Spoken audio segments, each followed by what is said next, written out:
Mayday! Mayday! This is Highline 447. We have lost cabin pressure. We have lost the flight deck. Somebody, anybody, please respond! The radio call went out over the Pacific at 41,000 feet, into a black ocean that swallowed sound the way it swallowed ships. For 11 seconds, nothing answered. 11 seconds of static, screaming, and a cabin full of oxygen masks swinging like nooses from the ceiling. Then a voice cut through the chaos, calm, flat, trained in a place where panic was not a currency anyone could afford to spend. Highline 447, this is not your captain. Your captain is down. I have the aircraft. Air traffic control in Anchorage nearly dropped the headset. Unidentified voice, on Highline 447 frequency. Please identify yourself. Are you a member of the flight crew? A pause. Wind noise. The groan of a wounded airframe fighting to stay level. Negative. Anchorage. I'm a passenger. Seat 31C. Copy 1, ma'am. I need your name and any aviation credentials you might hold. Right now. This is not a joke. Another pause. Longer this time. As if the woman on the other end was deciding, for the first time in 3 years, whether the world was ready to hear it. You don't need my name, she said. Just tell the tower I'm inbound, and tell them Ghost Actual is flying. Nobody in that control room had heard those 2 words spoken out loud in a commercial airspace before. But one man, 161 years old, grey at the temples, 28 years in the tower, one went white as chalk and grabbed the radio out of the younger controller's hand. Say again your call sign, he said, voice shaking. Say again. Ghost Actual, the voice repeated. Now clear my airspace. I have 187 people behind me who don't know yet how close they came to dying, and I intend to keep it that way. What happened in the 6 hours before that transmission? What happened in seat 31C, in the aisle, in first class, and finally in a wounded cockpit 41,000 feet above an ocean, with no name for mercy. Koi 1 is a story that Highline Airlines has never officially confirmed. But every person who was on that aircraft remembers it exactly the same way. Seattle Tacoma International, Gate C14, 9:40 p.m. The line for Highline 447 to Seoul stretched past the coffee kiosk, past the newsstand, past a mother trying to fold a stroller with one hand while holding a screaming toddler with the other. Rain streaked the terminal windows in long grey lines, the kind of Pacific Northwest rain that never announces itself and never really stops. Near the back of the line, a woman in a faded olive-green jacket stood with a duffel bag slung over one shoulder and a paperback novel tucked under her arm. She was maybe 30, maybe younger. It was hard to tell because her eyes had the kind of stillness that usually belongs to people twice her age. Her hair was pulled back tight. Her boots were scuffed at the toe in a way that suggested they had walked on more than airport carpet. Her name, according to the boarding pass in her hand, was Danielle Reyes. Her name, according to a file buried 3 classification levels deep in a building outside Tampa that officially did not exist, was something else entirely. She had no rank badge, no uniform, no visible sign that she had once commanded 4 helicopters and 11 souls into the kind of missions that get erased from history the moment they end. All anyone at Gate C14 saw was a tired-looking young woman in economy class, seat 31C, boarding a red-eye to Seoul with nothing to declare. That was exactly how she wanted it. 3 years ago, Danny Reyes had been Captain Reyes, call sign Ghost Actual, flight lead of a Joint Special Operations Combat Search and Rescue Unit whose missions carried no names, whose aircraft carried no markings, and whose casualties, when they happened, were folded quietly into other stories. Her unit pulled downed pilots out of places no map would admit existed. They flew into weather no sane aviator would enter. Under fire, no insurance policy would cover. For people whose faces they would never see clearly, and whose thanks they would never hear. The call sign wasn't romantic, it was practical. It was Ghost, because officially, the unit had never flown that night, in that country, on that mission. Actual, because in military radio protocol, when you're speaking to the Flight Lead 6, the one actually making the calls, Actually holding the stick 6, you say the name. Then you say actual. Ghost 1. Ghost 2. And at the front of the formation, giving the orders. Flying point through the worst of it. Ghost actual. She had flown 112 of those missions.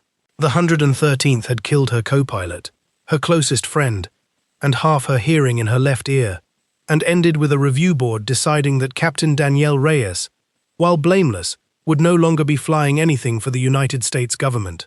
Quiet discharge, quiet gratitude, a folded flag and a closed door. She still carried her friend's call sign patch 6 Ghost 26, sewn into the lining of her jacket, where no one would ever see it. She touched it now, out of habit, the way some people touch a cross or a wedding ring. She had told herself this trip to Seoul was for her mother's 60th birthday. That was true. It was also the first time in 3 years she had willingly stepped onto a commercial aircraft, and every part of her nervous system was quietly screaming about it. She did not expect the man in first class to be the second worst part of her night. Marcus Bellwether did not stand in line. Men like Marcus Bellwether never stood in line. He arrived at the gate 11 minutes before boarding, trailed by an assistant who carried his garment bag and absorbed his complaints like a sponge absorbs water. He was the founder and CEO of a logistics software company that had gone public 18 months earlier, and he had not stopped mentioning it since. His watch was worth more than the gate agent's annual salary. His voice was pitched for rooms much larger than an airport gangway, and he used it accordingly. Priority boarding means priority, he told the gate agent, loud enough for the first 6 rows of the line to hear. Not wait behind economy. Do you understand the difference? He boarded first, as men like him always do, and settled into 2A, with the theatrical exhaustion of a man who had personally flown the plane himself in some previous, more heroic life. He waved off the pre-departure champagne. Bring me the good bottle, not whatever this is, and spent the boarding process narrating his own importance into a Bluetooth headset to someone who was, statistically, not listening. He noticed Danny Reyes the way he noticed most people who weren't useful to him, briefly, and with a verdict already attached. She was walking down the aisle toward the back of the plane, duffel bag over one shoulder, when the aircraft hit a patch of ground turbulence from a nearby jet's wake. She caught herself against the overhead bin, a fast, economical movement, the kind you only get from years of bracing yourself in moving vehicles that were actively trying to kill you. Marcus watched over the rim of his tablet. Careful back there, he said, not to her, but to his assistant, loud enough that half of first class turned. Some people shouldn't be allowed to fly standing up. A ripple of awkward laughter. Danny did not turn around. She had heard worse from men who had actual authority over her life. A tech executive with a Bluetooth earpiece did not register on the same scale. She found seat 31C, middle seat, economy, the worst seat on the aircraft by every metric that mattered, and settled in beside an elderly Korean man who smiled at her and offered her the window view, which she politely declined. She preferred the aisle side of a middle seat. Old habit. You always want a clear path to a door. She opened her paperback. She did not open her eyes again for the flashing lights of Bellwether's contempt for the next 2 hours. That, too, was a skill she had learned somewhere expensive. 2 hours into the flight, somewhere over the empty dark water south of the Aleutians, the seatbelt sign chimed on without warning. The aircraft, a Highline Airlines Boeing 787, tail number HL2291, 201 souls total including crew, dropped through a shelf of unexpected clear air turbulence, hard enough to send a drink cart crashing into a bulkhead in business class. Marcus Bellwether, who had been standing in the aisle mid-complaint to a flight attendant about the temperature of his entree, was thrown sideways into row 3, spilling an entire glass of Cabernet down the shirt of a sleeping passenger and onto the floor. He did not apologize to the man he'd soaked. He turned instead to blame the aircraft, the airline, the pilot, the weather, and, eventually, anyone standing nearby who might absorb some of his anger. Danny had come forward at the first jolt, not out of curiosity, but reflex. Years of training had wired her body to move toward instability, not away from it. She was 3 rows back, one hand steadying an unsteady flight attendant, when Bellwether's eyes landed on her. "You," he said. "You're the one who almost fell earlier. What is it with people who can't keep their balance on a plane? I kept my balance fine, Danny said quietly. You didn't. The cabin, already rattled, went a shade quieter. A few passengers turned to look.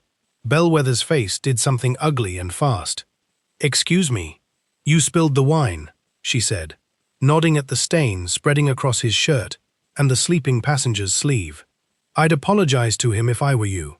For a man who had spent 18 months being told he was a visionary by rooms full of investors, being corrected by a woman in a middle-class seat wearing an army surplus jacket was apparently unthinkable.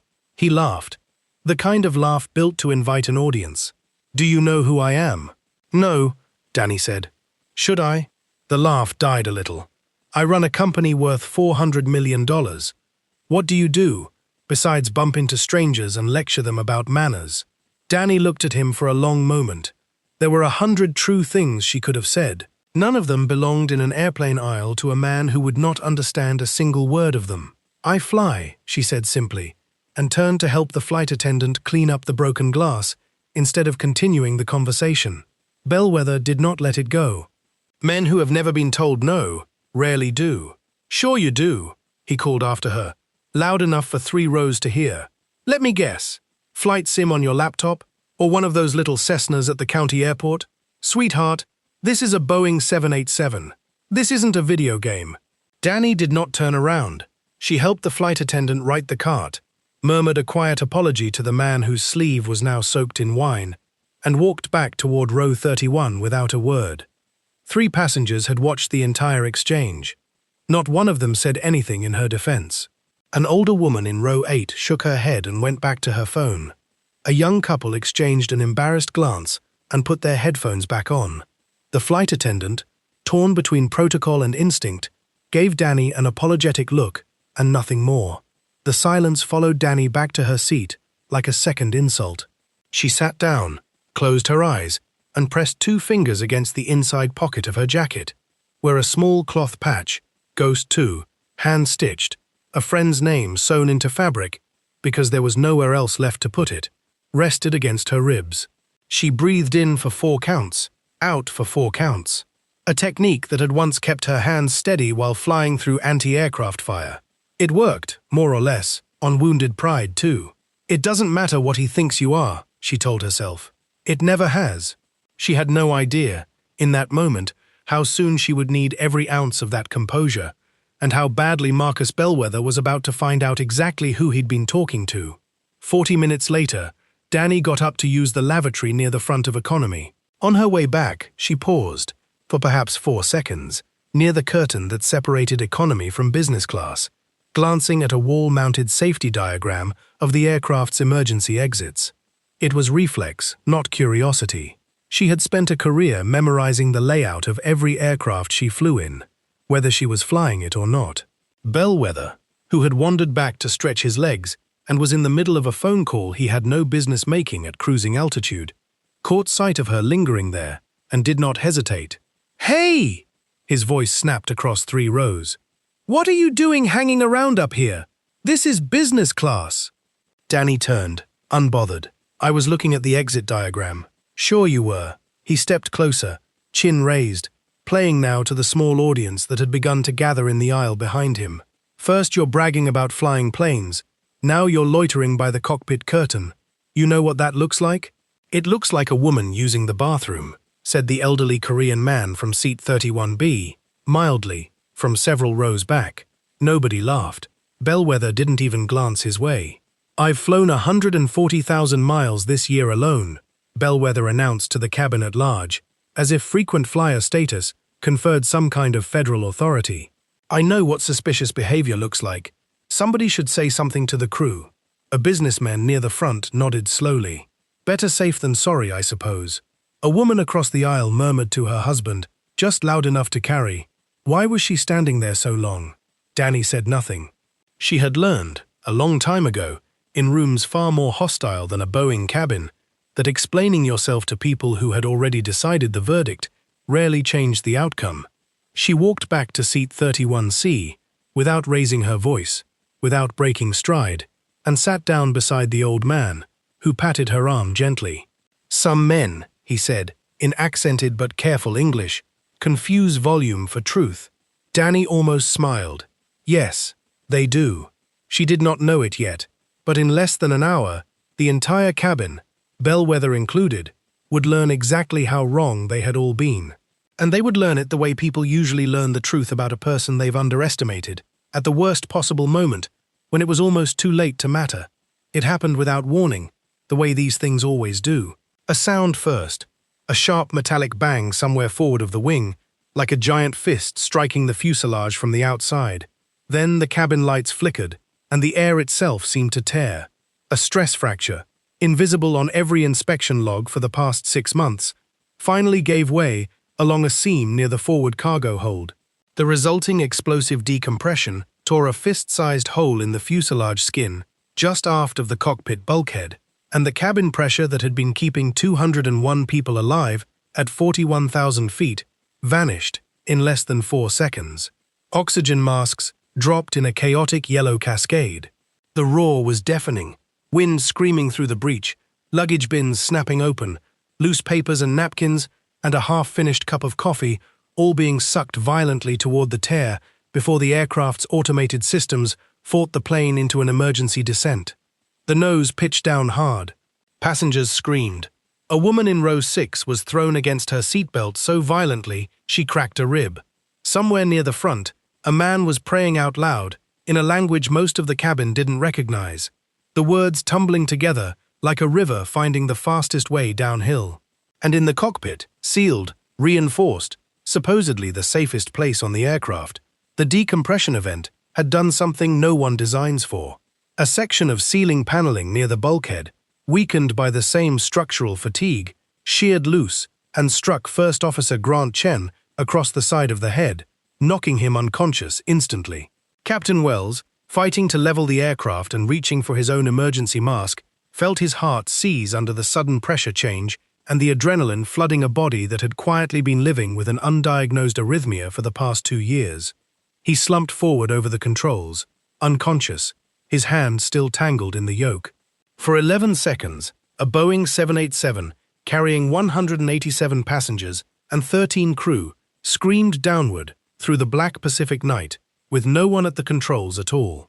In the galley, Senior Flight Attendant Priya Kapoor punched the emergency code into the cockpit door with hands that would not stop shaking. It swung open to a scene that stopped her heart.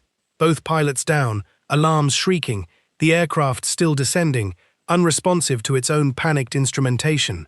She grabbed the intercom. Her voice, when it came through the cabin speakers, cracked in a way that every passenger on board would remember for the rest of their lives. "Is anyone a pilot? Please, is anyone on this aircraft a pilot?" Silence. Screaming. A child crying somewhere near row 20. Marcus Bellwether, 3 rows from the front, gripped his armrest so hard his knuckles went white and, for the first time that night, said absolutely nothing at all. In row 31, seat C, Danny Reyes was already unbuckled. She had felt the decompression before she heard it. A change in pressure her ears had registered a half-second ahead of conscious thought. An old and terrible instinct waking up all at once, like a light switching on in a room she had spent 3 years trying to keep dark. Her hands were steady. Her breathing did not change. Every alarm, every scream, every scrap of chaos in that cabin resolved itself, in her mind, into data. Rapid decompression. Structural, not mechanical. The bang came from the fuselage, not the engines. Descent rate too aggressive for a controlled emergency profile. Nobody's flying this. Masks deployed cabin-wide. Good. Oxygen's holding. Time to hypoxia at this altitude. Measured in seconds, not minutes. She was in the aisle before the old man beside her had even gotten his mask fully seated. "Miss, please, sit down." A flight attendant near row 25 shouted, catching her arm. "I can fly this aircraft," Danny said, and there was something in her voice, flat, immovable, utterly without doubt, that made the attendant's grip loosen, despite every instinct telling her not to let a passenger anywhere near that cockpit.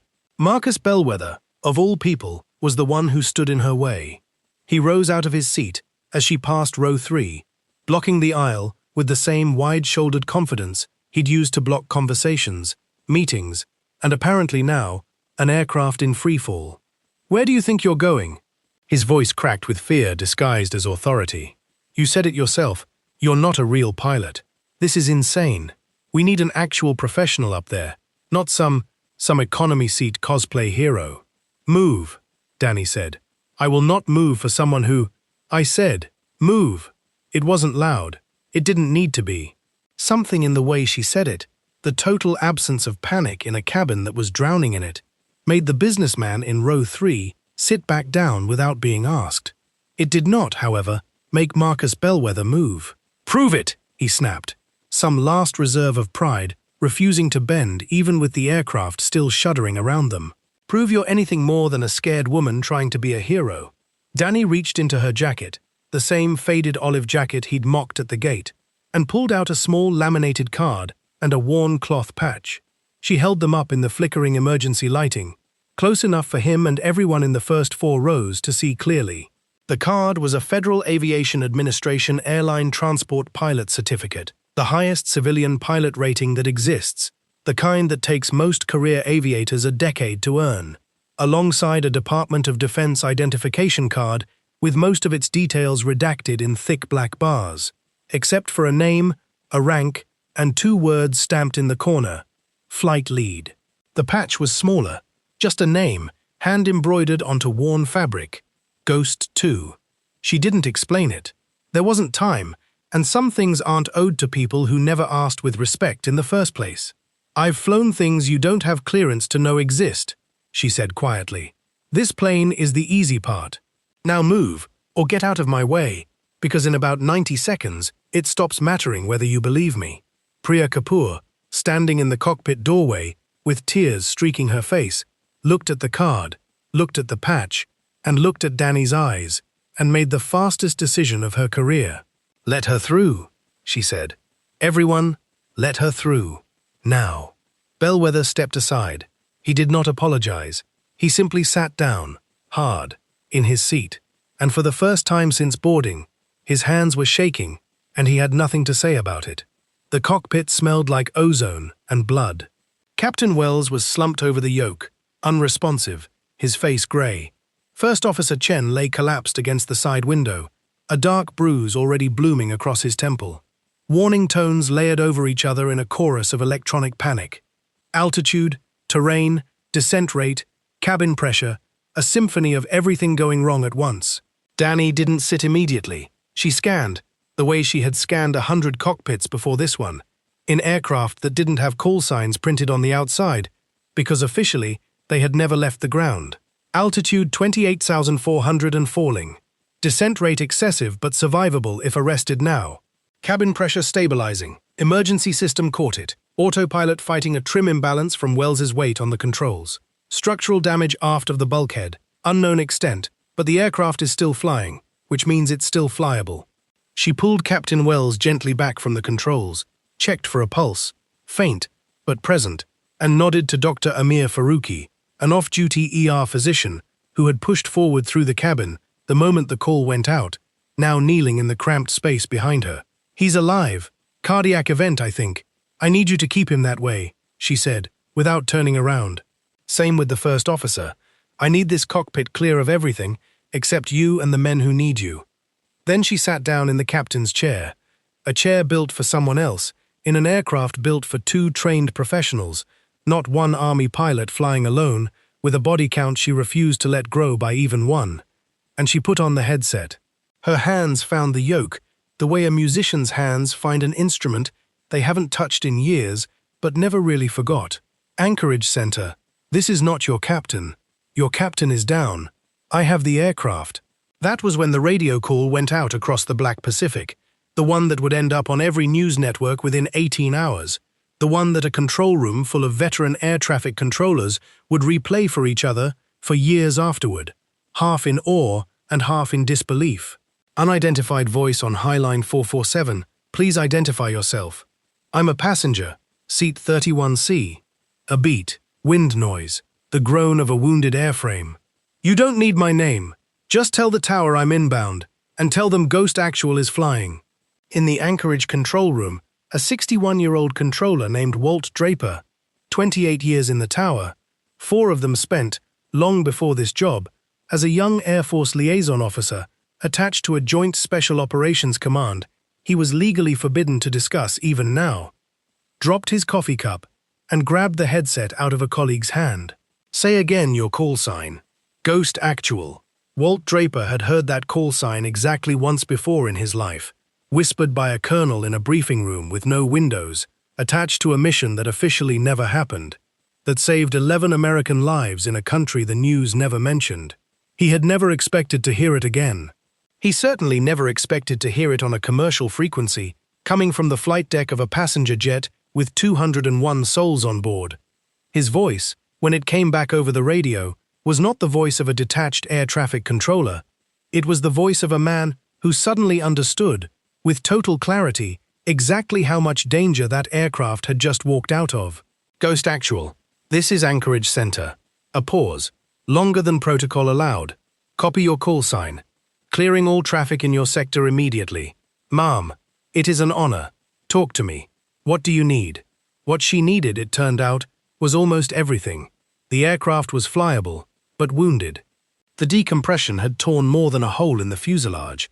It had damaged a hydraulic line running along the same section of airframe, and within 20 minutes, Danny felt the controls begin to stiffen unnaturally under her hands.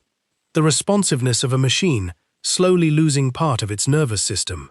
Anchorage, I'm showing hydraulic system 2 degrading. I'm going to lose some control authority. Requesting nearest suitable divert, with a runway long enough to handle a heavy aircraft on partial hydraulics. Copy Ghost Actual, standby. A pause, keys clattering somewhere in the tower. Closest option is Anchorage itself, but you'll be flying directly through a developing weather cell. Severe icing, turbulence, crosswinds gusting to 35 knots. It is not a friendly night to be flying manual. Understood. I've flown in worse with less. She had too. Through mountain passes at night with rotor blades icing over, under fire that lit up the sky brighter than any storm ever could. But she had never done it in an aircraft this size, with a hydraulic system dying by degrees, carrying 187 people who had no idea how close they'd come to a very different ending. The storm hit 40 minutes later, and it did not announce itself gently. The aircraft dropped without warning, 300 feet in under 2 seconds, a stomach-lurching fall that threw open overhead bins and sent a service cart crashing through the galley. Passengers screamed. A child in row 20 wailed. Somewhere in business class, Marcus Bellwether gripped his armrest so hard the leather creaked, his earlier bravado nowhere to be found. In the cockpit, Danny fought the yoke through a control response that was growing sluggish and unpredictable as the hydraulic pressure bled away. Lightning turned the windshield white for half a second, burning green afterimages into her vision. Hail hammered the fuselage like gunfire. Ghost Actual, you're drifting north, of course. Correct heading 210, came Walt's voice, steady despite everything. Correcting, 210. Her voice did not waver, though her hands, for 1/2 second, did. She thought of a night years ago, a helicopter shaking apart around her, a friend's voice in her headset telling her, hold it, you've got this. And she held it now the same way she'd held it then, because that was the only way she knew how to hold anything. A warning tone chimed. Hydraulic System 2 had failed completely. The aircraft lurched, momentarily unresponsive, before the backup systems engaged with a shudder that ran through the entire airframe. I've lost primary hydraulics, Danny reported, flat and clinical, because panic in her voice would have meant panic in the cabin, and panic in the cabin, at 8,000 feet in a thunderstorm, killed people. Switching to backup, control response will be degraded. I need every foot of runway you can give me. Copy. Anchorage International. Runway 7 right, 11,000 feet available. Emergency crews are staged and waiting. Copy. Ghost Actual inbound. The last 3 minutes were the longest of Danny Reyes's life, and she had lived through combat. Rain streaked the windshield in violent diagonal lines. The wipers fought a losing battle against water that fell sideways more than down. The wind sock on the ground, when it finally came into view through a gap in the clouds, stood nearly straight out, whipping in gusts that made the crosswind component well beyond what any airline manual would recommend for an aircraft flying on backup hydraulics. Ghost Actual. Crosswinds gusting to 38. That's above limits for a normal approach, and it's well above limits for what you're flying with. If you want to go around and hold for the weather to pass, you still have fuel for one attempt. Danny thought of her father, not this time, because this wasn't his story, this was hers. She thought instead of a co-pilot who used to say, before every impossible mission, the same 3 words, half joke and half prayer. Ghost 2's got you. He wasn't in the seat beside her tonight. He hadn't been in any seat for 3 years. But she felt, in that moment, the particular and impossible weight of carrying someone else's unfinished flights along with your own. Negative, Anchorage. I'm committing. 187 people back there have been in the air for 6 hours, not knowing how close this came to going wrong. I'm not making them wait through another hour of this storm to find out. Cleared to land. A pause. Then, cleared to land. Runway 7 right. Ghost actual. I'll be honest with you. In 28 years, I have never said this to anyone on this frequency. Godspeed. 1,000 feet. The crosswind slammed the nose sideways, and Danny corrected with a wing-low technique that fought every degraded hydraulic response the aircraft had left to give. 500 feet. Rain hammered the windshield in sheets so thick, the runway lights blurred into smeared halos of white and amber. 200 feet. A gust caught the tail and swung it hard. She countered with rudder that responded a half-second slower than it should have, the ghost of a system already half dead beneath her hands. 100 feet.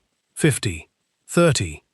She flared, late and precise, holding the nose up against a crosswind that wanted nothing more than to throw 200,000 pounds of aircraft sideways off the centerline.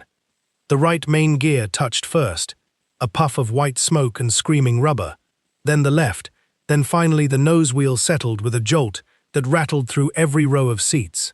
Reverse thrust roared, spoilers deployed, water sprayed off the wheels in great arcing sheets, catching the emergency lights lined up along the runway like a corridor of fire.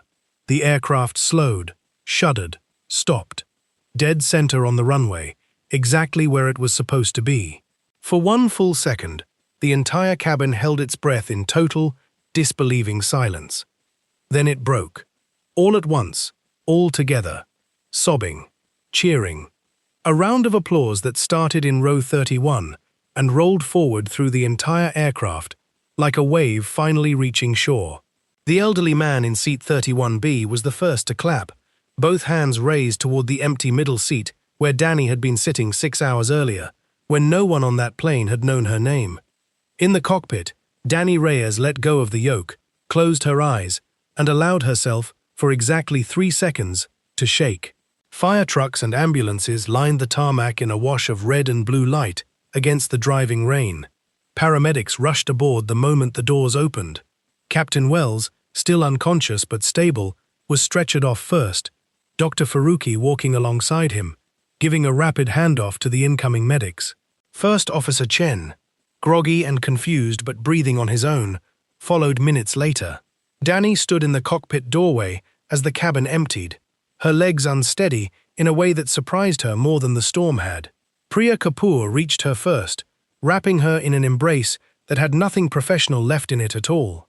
"You saved every single person on this aircraft," Priya said, voice breaking.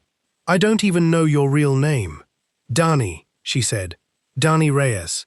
Passengers filed past her one by one, most reaching out to touch her arm, her shoulder, her hand, as if contact with her might let them keep some small piece of what they'd just survived.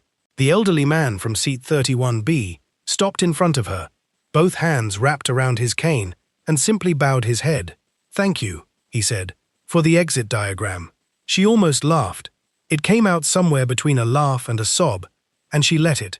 Marcus Bellwether was near the back of the line, waiting his turn like everyone else for the first time all evening. When he finally reached her, he did not have his usual audience, his usual volume, his usual certainty. He stood there for a long moment, jaw working, before he managed 4 words. "I was wrong about you." Danny looked at him for a moment, not with anger, because she had none left to spend on him, and not quite with forgiveness either, because that wasn't owed yet. "You were wrong about a lot of people, probably," she said. "I'm just the one who happened to be flying the plane." He didn't have an answer for that. He walked off the aircraft in silence, past a line of passengers who, for the first time that night, did not step aside for him. Cell phone footage from the cabin, the confrontation in the aisle, Bellwether's mocking laughter, and later, his stunned silence, surfaced online within hours. It spread the way these things do now, fast, unstoppable, stripped of context, and rebuilt into headlines. His company's board called an emergency session within the week. His resignation followed 12 days later, though the press release used softer words than forced out. Highline Airlines opened a formal investigation into the structural fatigue that had caused the decompression, the beginning of an industry-wide inspection order that would eventually be credited with catching 2 similar fractures on other aircraft before they became emergencies at all. And in a briefing room outside Tampa that officially did not exist, a colonel who had once commanded a unit called Ghost Flight sat quietly at his desk, watching grainy cell phone footage of a woman he hadn't seen in 3 years, calmly informing an air traffic controller that Ghost Actual was flying a commercial jet full of civilians through a Pacific storm on one working hydraulic system. He picked up a phone that connected to a number with no listing anywhere in any directory. "Reyes," he said, when she finally answered. "You want to explain to me how a ghost ends up on the evening news?" There was a pause, and then, for the first time in a long while, he heard something in her voice he hadn't heard since the day of the accident that had ended her career. She laughed. "With respect, sir," she said, "I didn't have a choice. Nobody else was flying the plane." 3 weeks later, Danielle Reyes stood at a small, unmarked memorial marker in a veterans cemetery outside Colorado Springs, the same place her co-pilot, call sign Ghost 2, had been laid to rest 3 years earlier, under a headstone that listed a rank, a set of dates, and nothing at all about the missions that had defined his life. She knelt and placed 2 things on the grass in front of the stone. The small cloth patch she had carried in her jacket for 3 years, worn thin from being touched too many times to count, and beneath it, a printed copy of a news article with a headline she still could not quite believe was about her. "Who saved 187 screaming passengers?" the captain asked. "Call sign Ghost Actual," they replied. "We finished one," she said quietly, to a headstone that could not answer her, in a cemetery so silent she could hear her own heartbeat. Different kind of mission. Same rule, though. Nobody left behind. She stood, brushed the grass from her knees, and looked up at a wide, empty Colorado sky, the kind of sky that used to terrify her, and now, finally, felt like the only place she had ever really belonged. The world had looked at Danielle Reyes in seat 31C and seen nothing worth noticing. An economy ticket, a worn jacket, a quiet woman who didn't argue when a stranger insulted her, who didn't perform her worth for an audience that hadn't earned the right to ask for proof. But 6 miles above an ocean that keeps no records and forgives no mistakes, when 187 lives hung on a single unanswered question, is anyone flying this plane? The answer did not come from first class. It did not come from a boardroom, a bank account, or a voice pitched to fill a room. It came from the worst seat on the aircraft, from a woman they had mocked for standing near a curtain, laughed at for claiming she could fly, and blocked from doing the one thing that could save them all. It came with a call sign instead of a name, because some of the most important things a person ever does are the ones history never officially records. Do not be the man in seat 2A.